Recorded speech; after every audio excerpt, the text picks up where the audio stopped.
విప్లవాత్మక మార్పులు చేస్తూ ఆర్టీసీని మెరుగుపరుస్తున్నామని చెప్పారు మంత్రి పొన్నం ప్రభాకర్. రాష్ట్రంలో మహాలక్ష్మి పథకం ప్రారంభించిన నాటి నుండి 3,200 కోట్ల విలువైన ఉచిత ప్రయాణం మహిళలు చేశారన్నారు. ఆర్టీసీ బస్సులకి ఇప్పుడు డిమాండ్ పెరిగిందన్నారు. కరీంనగర్ అంబేద్కర్ స్టేడియంలో ఆర్టీసీ ఎండీ వీసీ సజ్జనార్, ఎమ్మెల్యేలు కవంపల్లి సత్యనారాయణ, మేడిపల్లి సత్యం, డాక్టర్ సంజయ్తో కలిసి ఆర్టీసీ ఎలక్ట్రిక్ బస్సులను మంత్రి పొన్నం ప్రభాకర్ ప్రారంభించారు. ఈ సందర్భంగా మంత్రి మాట్లాడారు. రాష్ట్ర వ్యాప్తంగా 500 ఎలక్ట్రిక్ బస్సులను మొదటి విడతగా ప్రారంభిస్తున్నామని చెప్పారు. జేబీఎం సంస్థతో ఆర్టీసీ ఒప్పందం చేసుకుందని, హైదరాబాద్ సహా ఇతర జిల్లాల్లోనూ ఎలక్ట్రిక్ బస్సులను అందుబాటులోకి తెస్తామని చెప్పారు. హైదరాబాద్ రింగ్ రోడ్డు లోపల ఒక్క డీజిల్ బస్ కూడా ఉండకుండా ప్రణాళికలు చేస్తున్నామని తెలిపారు.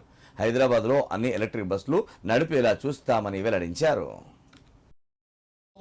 123 కోట్ల రూపాయలు వాళ్ళకు ఆదా జరగడం జరిగింది, సేవింగ్స్ జరగడం జరిగింది. మొత్తం మహిళలకి 3,123 క్రోర్స్ వాళ్ళకు సేవ్ కావడం జరిగింది. ఒక చాలా అంటే చాలా సంతోషం అనిపిస్తుంది. మహిళలందరూ కూడా ఇది ఒక వాళ్ళకు సేవింగ్ కావడం జరిగింది.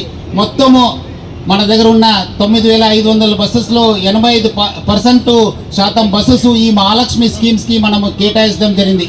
ఇంకా మన చారిత్రాత్మక జిల్లా కరీంనగర్కి వస్తే ఇప్పుడు దాకా దాదాపు ఆల్మోస్ట్ 2,56,00,000 మంది ప్రయాణం చేయడం జరిగింది. దాదాపు 100 కోటి పైన వాళ్ళందరూ కూడా సేవింగ్ కావడం జరిగింది మహిళలకి. అదేవిధంగా మొత్తము మన ఉన్న 878 బస్సెస్లో 719 బస్సెస్ మన మహాలక్ష్మి స్కీమ్కి కేటాయించడం జరిగింది.